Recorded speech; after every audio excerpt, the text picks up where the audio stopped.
আসসালামু আলাইকুম। তো গত ২ দিন যাবত আমাদের এখানে প্রচুর পরিমাণে বৃষ্টি। এর কারণে আমার ছাগলগুলো সেইভাবে বাইরে বের করা পারতাছি না। এর কারণে তাদের আপনার চলাফেরাও অনেক সমস্যা ও খাওয়া-দাওয়া অনেক সমস্যা হচ্ছে। কারণ এখন বৃষ্টির ভিতরে আপনার ঘাসও সেইরকমভাবে পাওয়া যাচ্ছে না। এর জন্য আমি ২ বেলায় ৩ বেলায় আপনার ভুসি খিলাচ্ছি খড় দেয়া মাখায়া। কারণ এখন যদি আমি একটু বাইরে বের করি তাহলে বাইরে আপনার হালকা, হালকা ঝাপসা এখনো বৃষ্টি পড়তেছে তাহলে ছাগলের ঠান্ডা লাগতে পারে। আর ঠান্ডা লাগলে পরে অনেক ক্ষতি হতে পারে। কারণ ঠান্ডা থেকে অনেক রকমের রোগ হয়।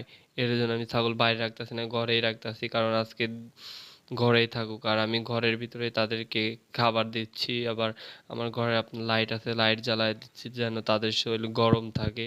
আর এইভাবেই, কারণ আমার একটা ছাগল আপনার প্রেগনেন্ট, তার একটু এক্সট্রা ভাবে কেয়ারিং করা লাগতেছে। কারণ সে কিছুদিনের ভিতরে আপনার বাচ্চা দিবে। আর সবাই দোয়া করেন আমার সাদা ছাগলটার জন্য, কারণ সে কিছুদিনের ভিতরে বাচ্চা দিবে।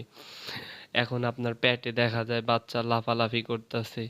সবাই একটু দোয়া করেন। আর এই যে এটা আমার কালো ছাগলটা, এটা আপনার প্রেগনেন্ট। এটা আপনার রোজার ঈদের আগের দিন আপনার হয়েছে, হিট আসছিল। তখন আমি পাঠা দেখাইছি, ২ মাস হয়েছে। এটাও আপনার আর ২-৩ মাস পরে বাচ্চা দিবে। আর এই ছাগলটা দেখেন কত সুন্দর। ওর কাছে গেলেও একদম আমার কাছে এসে মাথা আইগা দেয়, শুধু আদর করতে বলে। আর এই ছাগলটা অনেক ভালো। এরকম ঘুরে সারাটা দিন আমি আমার ছাগল ঘরের ভিতরে রেখে দিই।